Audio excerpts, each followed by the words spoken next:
夏に染めたものを紹介します。こっちが赤しそ染め、はい、これが山ぶどうで、これは何だと思いますか？そしてこれが藍染めです。この夏、草木染めをしながら自然の力だけではなく母との時間の大切さを再確認しました。赤しそや藍、山ぶどう、それぞれの色にはこの夏の思い出が染み込んでいます。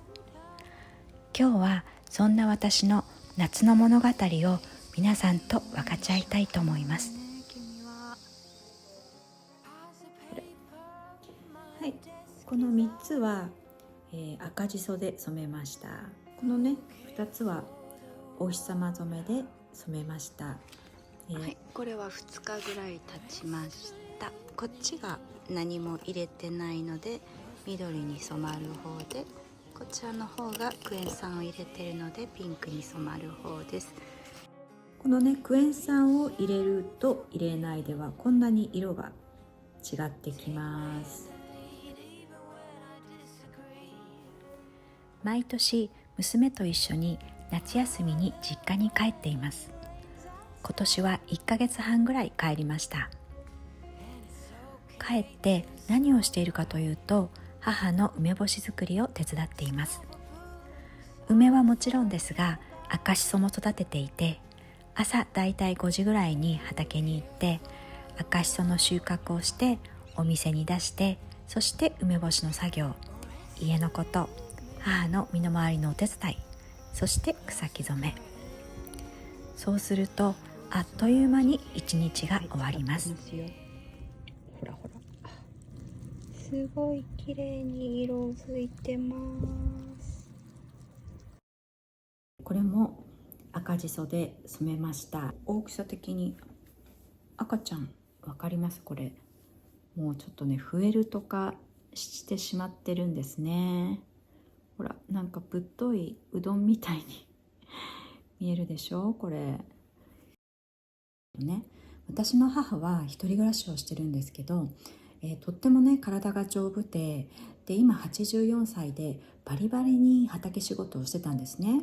しかし今年は本当に暑くて少し体調を崩してしまい、お薬を飲むことになりました。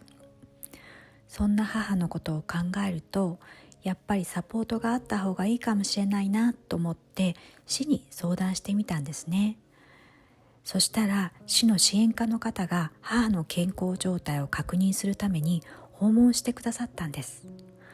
ちょうどその時、赤しそでこの毛糸を染め始めたところだったんですね。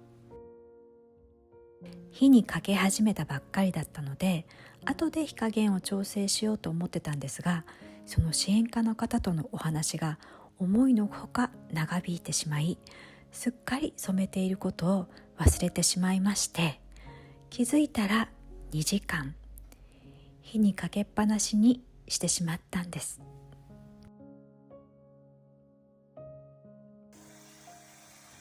こんな風にね、これが1本ずつねうまく剥がれて糸にできたらね、なんか編んでみようかなって思うんですけど、ちょっとまだ一人で大きくなっているしそ畑。いい色だよねこれ。これはですね、山ぶどうのジュースの残りで染めました。このね山ぶどうジュースっていうのを作ってる方がね結構いるんですよ、うちの地元は。知り合いの知り合いの方で作ってるって聞いてたので、その方に、ジュースを絞った後の皮をねいただけないかっていう話をねしてもらったんですね。そしたらですね、去年の残りのジュースがあるっていうんで、それをいただいて染めてみました。こういうね飲み残しのジュースとか、あとは赤ワインとかでもねこう綺麗に染まります。これもお日様染めで染めています。もうすでにすごい色に染まってる。そして次、これは一体何で染めたと思いますか？これはですね、ナスのヘタです。ナスのヘタはね本当にいいね染料になりますよ。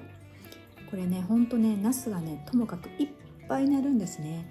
なので夏はねナスを毎日食べてました。でその度にねヘタが残るので、冷凍して溜まったらこうねミョウバンと一緒に瓶に入れてお日様染めにしています。夏に染めたのにちょっとこうね春っぽい色だと思いませんか？これほらなんかちょっと赤草色みたいなね。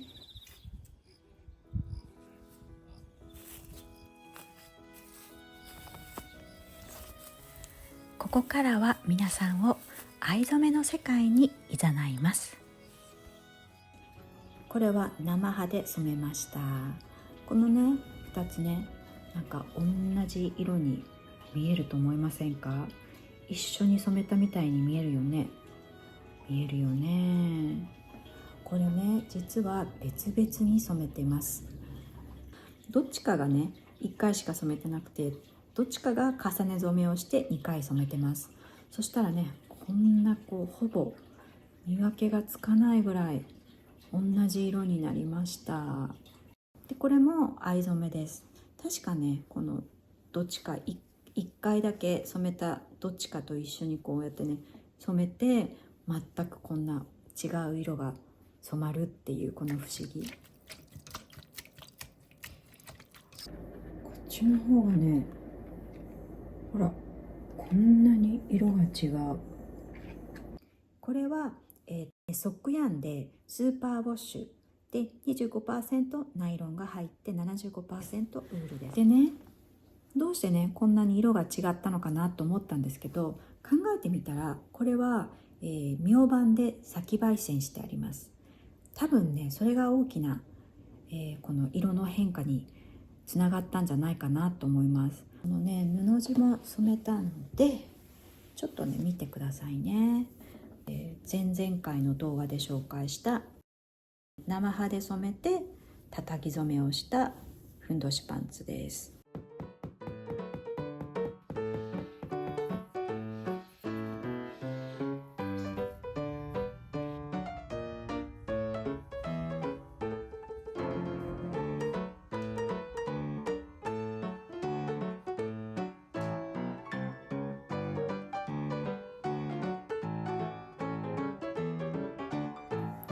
T シャツこれも生葉で染めました。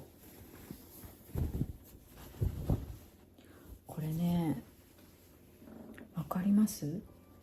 ここがほら四角の模様がついちゃってんの。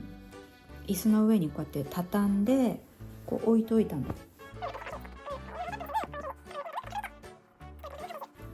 こんな風にね重ねて置いてあったんですよ。それでそこはね直射日光がガンガンに当たるとこじゃなかったんですけど、まあまあ明るいんですよね。ここがハンコを押したみたいにね色がね抜けちゃったの。堅牢度がだいぶ、弱いのかな。これ模様だね。ここになんか文字 Love change everything とか愛は地球を救う。アンテナつけてテレビくん。こちらは藍染めキットを使って染めたものです。キットの中には必要なものがすべて入っているので、初めての方でも簡単に藍染めが楽しめます。すごい初心者向けのプロジェクトとしてもおすすめです。そしてこちらはすくもから染める本藍染めです。やはり日本の伝統、発酵させる藍染めは一味も二味も違いました。素敵でしょう。藍染め体験に行って染めてきました。ね、こんな感じでしたね。本当にねもう藍はねちょっともう語り尽くせないぐらいの。このお花の名前はなんていうの？いや綺麗。蝶々が好きなんだねこの花は。でね、これもねもうすっごい素敵な山あいの工房で染めさせてもらったんですけども、本当にもう景色がすっごい素敵なんですよ。後ろがね山でお家があって、でこう見上げたらね、もうその美しいこう山並み、そこはね杉の産地なんで杉がたくさん生えてるんですけれども、あれが80年樹齢80年以上の金山杉だそうです。本当に綺麗なとこでした。それでこのね染めたものをね洗うのも川のねこうやってこうシャバシャバシャバシャバ洗って、もう本当に全てが癒される体験でした。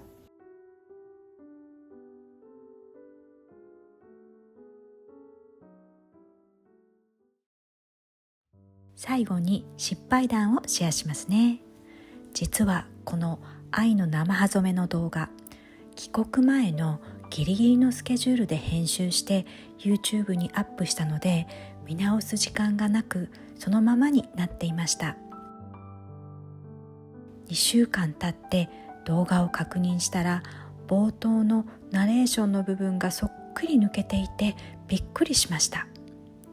音の調整の時に間違って削除してしまったようで、見てくれた方には分かりにくかったと思います。本当にごめんなさい。今は字幕を入れて何とか整えましたが、こういうことは心に余裕がないと起こりやすいですよね。出発当日の朝、家で母に作り置きのおかずを準備していて、母が急いでばっかりじゃ危ないから出発前に一緒にお茶を飲もうと言ってくれたんですが、タクシーが予定よりも早く来てしまい、慌ただしく実家を後にしました。今考えると、母とゆっくりお茶を飲む時間を作るべきだったなと思います。来年も母と過ごせる時間を持てますようにと願っています。皆さんも大切な人との時間を大切にしてくださいね。今回は夏の草木染めを見ていただきましたが、最後にお知らせがあります。もうすぐ7000人の登録者を迎えることができそうです。本当に皆さんのおかげです。ありがとうございます。そこで Q&A の動画を作ろうと思っています。草木染めに関することはもちろん、私に関すること何でも OK です。質問をぜひコメント欄に書いてくださいね。インスタでも大丈夫です。次の次の動画化でお答えしたいと思っています。まだまだ暑い日が続きますが、どうかお体を大切に。そしてまたこの場所でお会いできるのを楽しみにしています。最後までご視聴ありがとうございました。それではまた。バイバイ。バイバイ。